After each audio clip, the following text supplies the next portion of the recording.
Las patológicas las clasificamos en funcionales y orgánicas. Las funcionales, algo vimos, que tienen que ver en las alteraciones del ciclo, no reconoce una causa orgánica demostrable, uno pide un par de estudios y no encuentra nada, y se debe a un desequilibrio endocrino del eje hipotálamo hipófisis ovárico, y eso produce una perturbación de los mecanismos hemostáticos del endometrio, y se produce esa pérdida de sangre.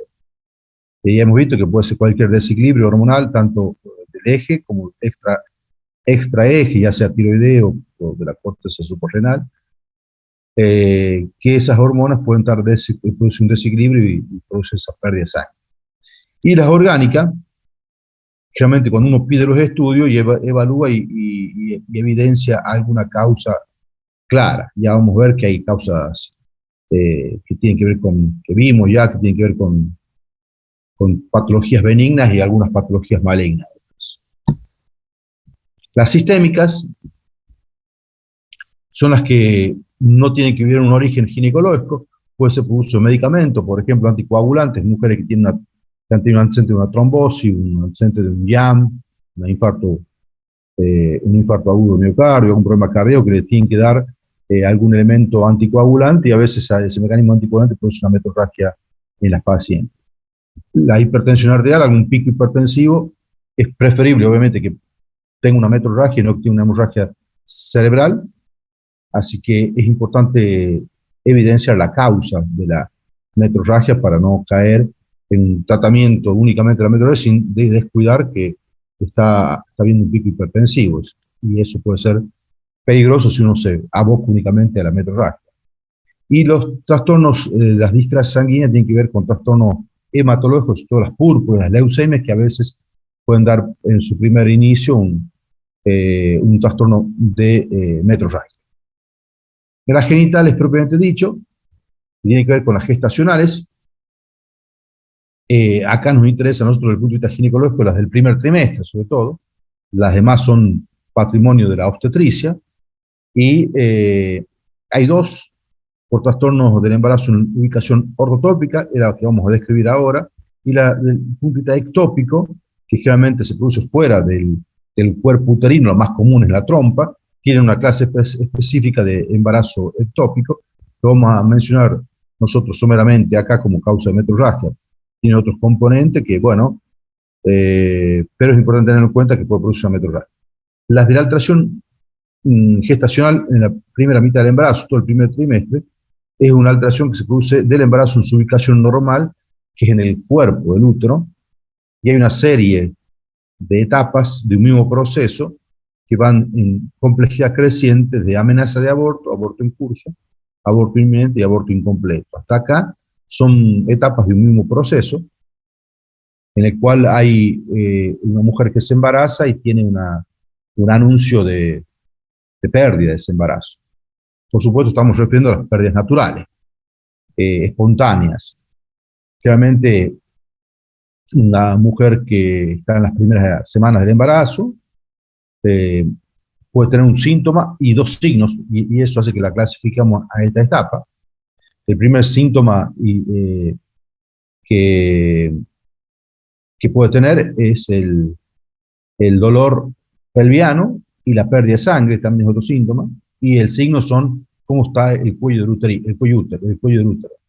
Así es la metorragia, si es leve, moderada o severa, es menos que una menstruación, igual que una menstruación, o más que una menstruación, es una forma de tener un parangón para clasificarla. El dolor, si es leve, si es moderado o si es muy intenso, y la situación del cuello uterino es ver el orificio cervical externo, el canal cervical y el orificio cervical interno del cuello uterino. Eso se hace con un examen ginecológico. Con esos dos síntomas y un signo, uno va a evaluar esos datos y va a clasificar a la paciente en estas distintas etapas.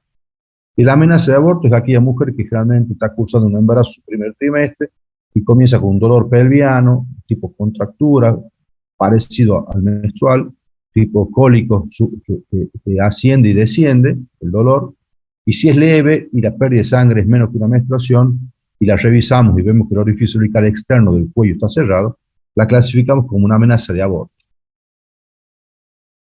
Si este proceso sigue y aumenta, la pérdida de sangre es casi igual que una menstruación, el dolor es moderado, y al hacer el examen ginecológico, vemos que el orificio cervical externo está abierto, y ya insinuamos en el canal del dedo, el canal cervical, vemos que es un aborto en curso.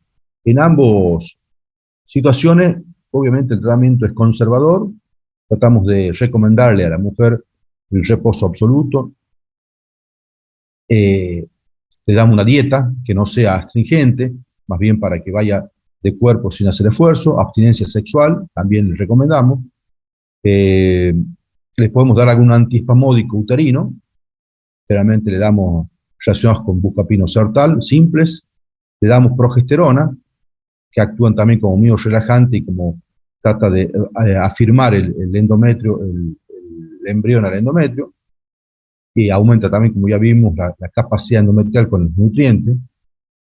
Y podemos también darle algún ansiolítico que actúa muy bien, que es el diazepam, que es miorrelajante y calma también la angustia y la ansiedad de la mujer que está con esa situación de amenaza de pérdida, o de aborto o objetivo. Si el proceso sigue, la hemorragia es abundante, más que una menstruación, el dolor es muy intenso, y al hacer el examen ginecológico, observamos que, o evidenciamos que el orificio cervical externo está abierto, el canal permeable, y se insinúa el dedo casi próximo al orificio cervical interno. En ese caso ya decimos que es inminente, y es probablemente que esto va a avanzar y se va a producir el desenlace del proceso. En el caso si avanza, que el paciente venga directamente con la presencia de material embrionario o placentario, membranas, o el mismo embrión que lo haya visto o lo traiga en su mano. A veces eso pasa en el baño, por la pérdida de sangre, se produce el desprendimiento completo del embrión, o partes embrionarias, como comentaba, o membranas, y eso se denomina aborto incompleto. Y obviamente en este caso el tratamiento es tratar de eliminar todas las partes embrionarias que han quedado, porque esos restos necróticos pueden complicar a la paciente con un aborto séptico, porque ascienden los gérmenes de la vagina, le contaminan, y se produce una infección que suele ser muy grave, el aborto séptico, con endometritis, endomiometritis, y después avanza hacia la parte pelviana, y a veces sepsis, que produce la muerte. Así que debemos estar atentos y resolver rápidamente. Bien, estas serían las etapas de una pérdida de un embarazo en forma ortotópica, y después está el huevo anembrionado, que es la presencia de un saco gestacional en el cual nunca aparece el embrión. Uno va siguiendo semanalmente y ve que después de las 7 o 8 semanas no aparece el embrión. Ya se determina que es un huevo anembrionado, que lo más probable es que se haya perdido o no se haya desarrollado nunca el embrión. Se cree por algunas alteraciones genéticas o algún trastorno de su desarrollo, y nunca aparece. En ese caso, el huevo anembrionado debe ser también eliminado, porque si avanza ese saco, en algún momento puede desencadenar una coagulación intravascular diseminada, porque comienza a liberar elementos que están relacionados con elementos anticoagulantes y coagulantes, que pueden dar ocasión a esto que ya le acabo de comentar, que es la coagulación intravascular diseminada por los elementos trombolíticos, prostaciclinas, que se pueden liberar de ese huevo anembrionado. Y el embarazo ectópico es todo embarazo que se produce fuera del cuerpo del útero, lo más común la trompa, pero puede ser en el cuello del útero, puede ser también en el ovario, y puede ser en el fondo sacoidula. Más raramente, el más común es en el tubario, y generalmente este ocasiona un dolor importante, o sea, cuando no está complicado, es la pérdida de sangre, lo que puede llamar la atención, y obviamente si después se complica es porque se rompe la trompa, y da un abdomen agudo hemorrágico, aparte de la metrorragia, el abdomen agudo hemorrágico, y es importante solucionarlo para ser contundente y evitar la muerte de la paciente. Así que generalmente esto hay que estar astuto para hacer un diagnóstico temprano, y no llegar a que se produzca la ruptura de la trompa y se produzca ese cataclismo que es el abdomen agudo. Bien, y en base a eso lo van a ver seguramente tratamiento específico en en la clase, dependiendo si es no complicado o complicado ese embarazo ectópico, pero hay que dar una solución porque no puede avanzar, obviamente, el embarazo en la trompa y termina sucumbiendo. Las hemorragias no gestacionales, o sea que no tienen nada que ver con el embarazo, pues están originada en la vulva y vagina. La describimos en forma conjunta porque tienen casi los mismos las causalidades. El traumatismo en la vulva es la caída de horcajada en las mujeres, sobre todo en las bicicletas que se resbalan y pegan en el caño de la bicicleta y se produce un traumatismo vulvar con hemorragia y dolor intenso. O la caída también al borde de la pileta, se producen los corres, al correr a la vuelta de la pileta, se caen y pegan en los bordes o en la escalera de la pileta. Las mujeres que hacen gimnasias del punto de vista artístico, sobre todo las que vemos en las competencias olímpicas, pero que hacen ese tipo de actividad, caen en las paralelas o en la valla o en los cajones o los saltos que realizan, y se produce también una lesión, una herida en la vulva, o a veces hematomas en la vulva. También pueden producirse trastornos de hemorragia en las infecciones, vulvovaginitis, sobre todo las micóticas, que producen mucho comezón y picazón, y el rascado produce heridas, y las neoplasias vulvares, como hemos visto en cáncer de vulva. En la vagina, los traumatismos están relacionados con la fase sexual, que es las heridas en un acto sexual, que se produce generalmente la herida del fondo de saco posterior de la vagina, que ya sea porque hay una atrofia, sobre todo en las mujeres menopáusicas, y también por una desproporción entre los órganos de la cúpula. Menor tamaño de la vagina y mayor tamaño del pene, y eso produce la ruptura y obviamente llega en la guardia un lancente de haber tenido una relación sexual y con hemorragia importante, uno evalúa y de acuerdo a la herida o produce taponamiento o la sutura de la misma. Cervicales del cuello uterino, estas se pueden ser quirúrgicas cuando uno hace una biopsia, a veces la paciente van al control habitual de Papa Nicolau y colposcopía, una ve una lesión colposcópica o macroscópica, ya sea una lesión blanca, que se llama leucoplasia, o una verruga, o a veces ve algún puntillado, que lo van a ver seguro en la patología benigna del cuello uterino, que son pequeños puntitos rojos y blancos, o mosaicos también, que son encuadriculados por el tema de las lesiones blancas, que tienen vasos a la vuelta, y eso hacen de una sospecha de una lesión de bajo o alto grado, y uno toma la biopsia. Cuando toma la biopsia, por ahí lo hace en consultorio, sin demasiado elementos. Uno toma un pedacito, un pellizcón, saca un pedacito para mandar al patólogo, y en el momento quizás de la biopsia no pasa nada, pero en un pequeño porcentaje de mujeres, a veces esa pequeña mordiscón toma un vaso, y al otro día o a la noche o a los 2 días posteriores viene la paciente con una pérdida de sangre importante, y cuando uno evalúa es que ese vaso se ha vuelto, que en un primer momento hace una vasoconstricción y después se dilata y pues un sangrado.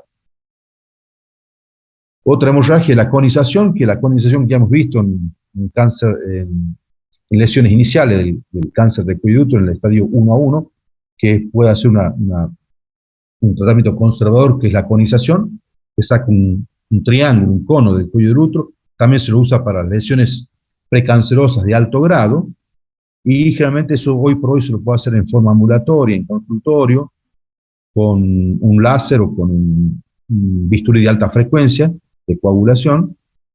Demora un par de minutos con anestesia local, lo coloca uno como si fuese el odontólogo, y después a los 15 a 20 días, cuando se produce la caída de la cicatriz, se puede producir una hemorragia. Y viene la paciente con antecedente con hemorragia y con antecedente de haber tenido estos dos cosas, o la biopsia o la conización. Otras neoplasias que pueden dar hemorragias cervicales pueden ser los pólipos del cuello o los cánceres del cuello útero. Y las corporales, propiamente dicho, que son las que se denominan metrorragia, pueden ser quirúrgicas después de un legrado terapéutico, ya sea por una pérdida de un embarazo natural o por alguna mujer que estamos evaluando si la hiperplasia o alguna lesión en el endometrio, hace un legrado, y después de ese degrado, un par de días continúa sangrando y se viene una hemorragia importante.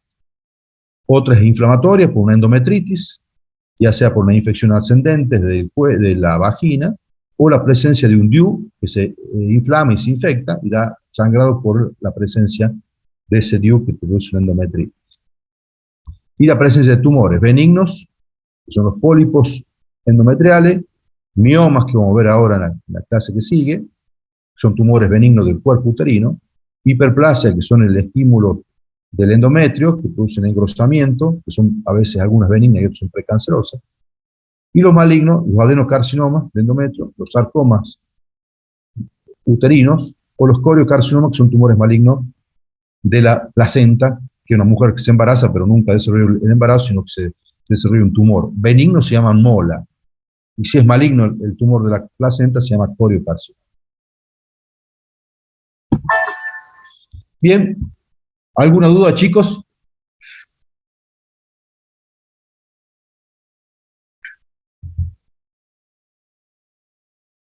No, Hola. profe. Sí. No, profe. Ah, sí, profe. El diazepam que da en amenaza de aborto, ¿la da solo en ese momento o después también?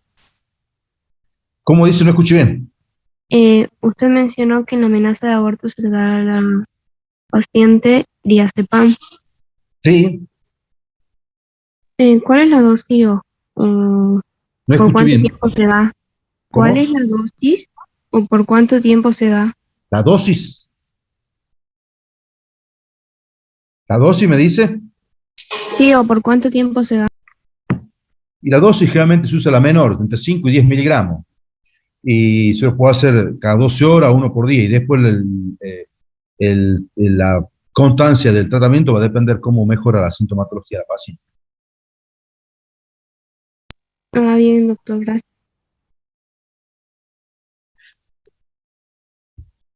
Muy bien. Bueno, avanzamos hacia la próxima clase, que es miomatosis uterina. Como la palabra dice, mioma es tumor benigno del músculo uterino y osis es mucho. También se lo denomina fibromatosis uterina o fibromiomatosis, dependiendo si este componente puede ser más fibroso o más muscular. Si es más musculoso, que la mayoría de veces, más del 50% del componente del tumor benigno, se llama mioma. Si es más el componente fibroso, se llama fibromatosis. Y si es ambos, el mixto, es fibromiomatosis uterina. Tumor benigno de la serie mesenquimática o mesenquimatosa, originado en las células musculares del miometrio, con un estroma conjuntivo provisto de escasos vasos. Obviamente, cuando crece mucho el tumor, esos vasos aumentan por la irrigación que necesita. Se clasifican en corporales y cervicales. Los corporales son la mayoría, o 95%, y estos están hormonodependientes, tienen la característica propia de los corporales, a diferencia de los cervicales que no son hormonodependientes. Se los clasifican de acuerdo a la ubicación: intramurales en el medio del músculo, subserosos si el 50% de su crecimiento está fuera del útero, hacia la parte externa, submucosos si el crecimiento es hacia adentro de la cavidad uterina, más del 50% de su crecimiento. Los cervicales iguales, la misma clasificación: intramural en el medio del cervix, del fibromiocervix, subseroso, que lo hacen hacia afuera del cervix, pero como no tienen serosa, están los ligamentos ahí, que ya hemos visto, seguramente en la anatomía lo van a ver, o ya lo vieron, que son las fascias y retículos endopelvianos, y se llaman intraligamentarios, y los submucosos que crecen hacia dentro de la cavidad del cuello, y a veces algunos salen por el orificio cervical externo, se llaman mioma nascens o mioma parido. La sintomatología clínica son locales o generales. La hipermenorrea, que es el aumento del sangrado, de la cantidad de sangrado que presenta la mujer, sobre todo lo llevan los intramurales porque dan dificultades para que se produzca la contracción uterina, y esto hace que siga sangrando la mujer. Metrorragias, o sea que pérdida de sangre fuera del ciclo, sobre todo dan los submucosos porque están desprendiendo en forma permanente la mucosa endometrial. Dolores, porque son elementos irritativos que provocan una sincronía en la contracción uterina, compresivos, sobre todo los cervicales, porque están en la parte baja de la pelvis y es muy estrecho, y cuando crecen los fibromas comprimen la vejiga, la uretra o el recto y dan síntomas de ese tipo. Flujo a veces cuando los submucosos, sobre todo por el aumento de las secreciones de glándula, y la infertilidad porque en aquellas mujeres cuando se embarazan y avanza el embarazo y son miomas muy grandes o están compartiendo la cavidad uterina, hacen que se desprenda el embarazo y no llegue a su final. Por eso se llama infertilidad. Los síntomas generales, por la pérdida de sangre provocan anemia, y a veces cuando esos miomas se complican por torsiones o por contaminaciones secundarias, dan síntomas tóxico-infecciosos, ya sea por la necrosis que tienen o por la contaminación de algún implante secundario de gérmenes en su ascensión desde la vagina hacia la cavidad uterina. También alteraciones secundarias como la degeneración hialina, mixoide, son dos variantes de trastornos del tejido conjuntivo. La calcificación, esto habla de que lleva un proceso de mayor tiempo de evolución. Necrosis, por falta de nutrición, y hay sectores del mioma que se pueden producir la muerte de ellos y producir infecciones y supuraciones. La atrofia, que es el envejecimiento del tejido propio ya cuando la mujer entra después de los 50 años y hay algún fibroma, al no haber ya hormonas, comienza a decrecer su tamaño. Y degeneración maligna, que las sarcomatosas, que son muy malignos y muy agresivos, son muy bajos el porcentaje, pero de una evolución muy torpe. La anamnesis, el diagnóstico lo hacemos con la interrogación, con el examen físico, con el tacto bimanual, un dedo mayor o el índice en la vagina y de la mano hábil y de la otra mano en la pelvis, la histerometría, que es una pequeña cánula centimetrada que uno evalúa el tamaño de la cavidad uterina. Si mide más de 7 ya estamos sospechando que hay un fibroma, y otras veces obviamente mide un tamaño mucho más grande. Antes se usaba mucho la histerografía, hoy este método se usa únicamente para evaluar la esterilidad de la mujer, que va un proceso de dificultad en el canal uterino y de trompa, y se introduce un material de contraste en la cavidad uterina, y esto permitiría evidenciar los miomas o todos sus mucosos, o la deformación de la cavidad. Hoy contamos con este método, que es diagnóstico de incruento, es muy rápido e inocuo, y se hace una ecografía y obviamente esto permite evidenciar tranquilamente los fibromas, y es suficiente el diagnóstico con ese método. Los tratamientos, seguimiento, en aquellas mujeres que los fibromas son pequeños y no provocan demasiados síntomas, lo podemos controlar a medida que pasa el tiempo. Por ahí llegan algunas mujeres que pasan la menopausia y no es necesario operarlos ni tratarlos porque tienden a desaparecer cuando son de pequeño tamaño. Si crecen, podemos intentar al comienzo un tratamiento médico que es transitorio, pueden ser hemostáticos, como son anticoagulantes, uteroconstrictores, o progestágenos que disminuyen, reblandecen ese fibroma o semioma, y también permiten controlar la pérdida de sangre. Si el fibroma crece, obviamente va al tratamiento quirúrgico, que es definitivo, que si las mujeres jóvenes hacen un tratamiento conservador sacando los miomas nada más, y obviamente en aquellas mujeres que han concluido su fertilidad, o a veces cuando son muy grandes, es radical sacar el útero simple, no saca como una oncológica, se llama histerectomía simple, se saca únicamente el útero, y si es una mujer menos de 50 años, no se sacan los ovarios, saca únicamente el útero. Esta es la representación de una mujer en la cual un útero aumentado de tamaño, realmente el útero mide 7 centímetros por 4 por 3, este es el útero, hasta acá, hasta ahí es, con múltiples fibromas, en varias partes, chiquititos, de distintos tamaños, este es un subseroso, hay otros intramurales, este también, hay otro ahí, hay otro, por el tamaño hay varios intramurales. Esta es una mujer relativamente joven, de 45 años, que ya concluyó su fertilidad, y le sacamos el útero, y estos son los ovarios, esta es la trompa, esta es la parte posterior, acá están las piernas, esta es la cabeza, está para este lado, y estos son los intestinos, por ejemplo. El ligamento útero-ovárico está acá.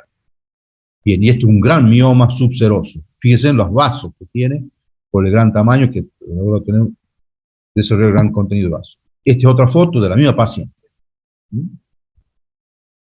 con todos los fibromas que vemos de todo tipo. Este pedículo se llama sésil porque es muy amplio el pedículo de implantación ahí. Esta es otra paciente, joven, una chica de 30 años, con este fibroma grande, el útero casi más grande el fibroma que el útero, es pequeño, el pedículo fino, el gran fibroma, estas son las trompas, estos son los ovarios. Y obviamente lo cortamos ahí y hacemos una sutura.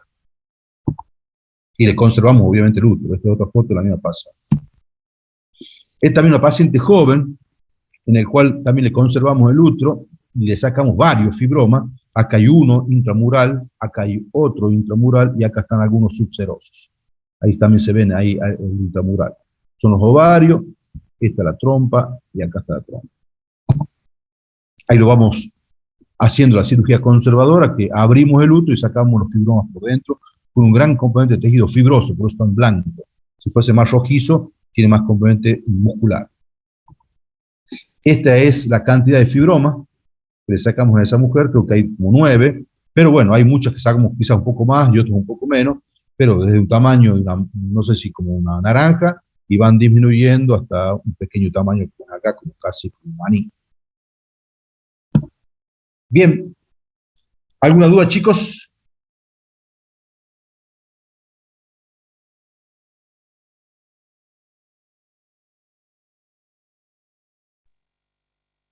Mm,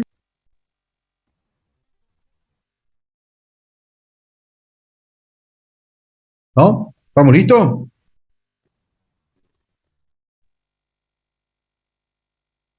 por ahora no, Sí, yo por lo menos lo entendí. Perfecto. Bueno, chicos, si estamos todo bien, avanzamos para el, si Dios quiere, el viernes, 3:30, que es la última clase que vamos a dar con 2 temas también, menopausia y endometriosis. ¿Les parece? Sí, profe. profe, Sí, Muy bien, sí, cualquier sí. duda me preguntan cuando estemos en la próxima clase. Que anden muy bien. Hasta luego, chicos. Doctor, ¿Sí? Profe, ¿usted va a subir las profe, diapositivas?